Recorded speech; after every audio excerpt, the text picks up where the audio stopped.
Hey, how's it going? Let's start here with a quote.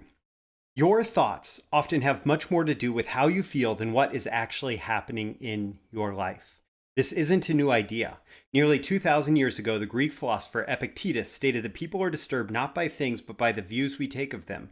In the book of Proverbs 23:7 in the Old Testament, you can find this passage. For as he thinks within himself, so he is. And even Shakespeare expressed a similar idea when he said, For there is nothing either good or bad, but thinking makes it so. In Hamlet, Act 2, Scene 2. So that quote is actually from this book, Feeling Good, The New Mood Therapy by David D. Burns, MD. And this book is really fascinating because it came out, David Burns is one of the modern founders or originators of the cognitive behavioral therapy school of therapy, which has become the default most effective therapy for many psychotherapists.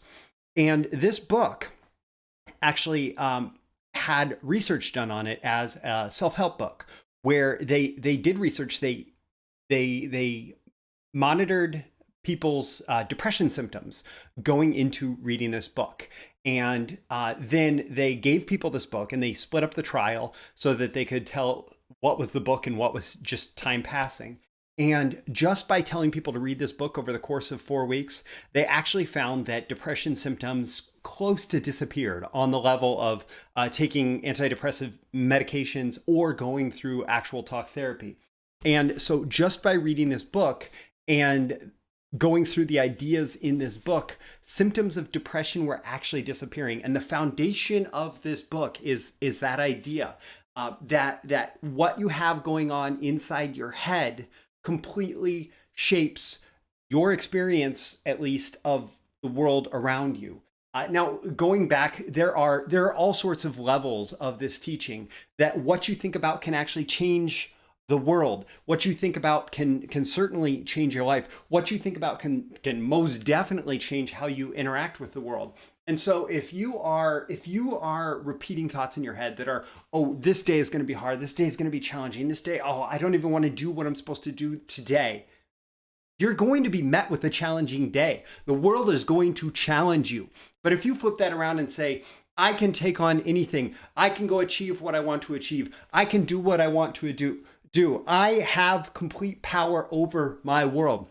Well, I'll tell you what, even when you run into obstacles, even when you run into challenges, even when you run into situations that don't seem to be working in your favor, you are going to find those moments in those situations where you say, you know what, I actually do have power here. I'm going to maintain my power. I'm going to claim my power. I'm not going to give it away. And I am going to decide what I want my world to be. And that starts with the change that goes on in here before it happens out here.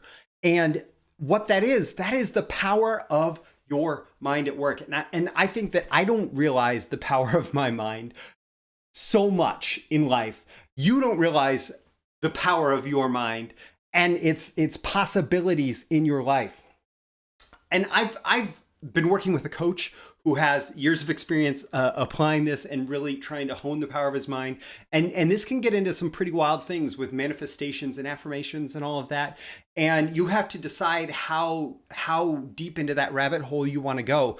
But what I do know is that by developing thoughts in my head, by repeating thoughts in my head, by deciding what I want my subconscious to focus on, I find everything about my life becoming easier, more effortless.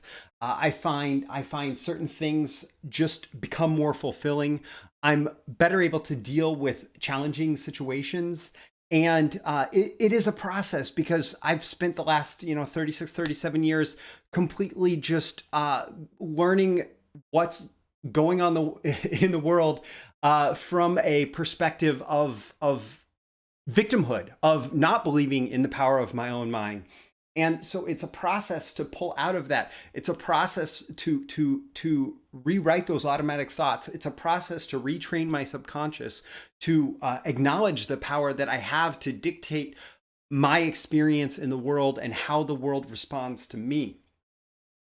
But it is a process that's very much worth it. And it's a process that I recommend for you. If you found this video useful, I'm going to be doing a whole lot more videos on, let's say, self-help, personal development in my channel. You go ahead and subscribe, and I look forward to seeing you again in your next video.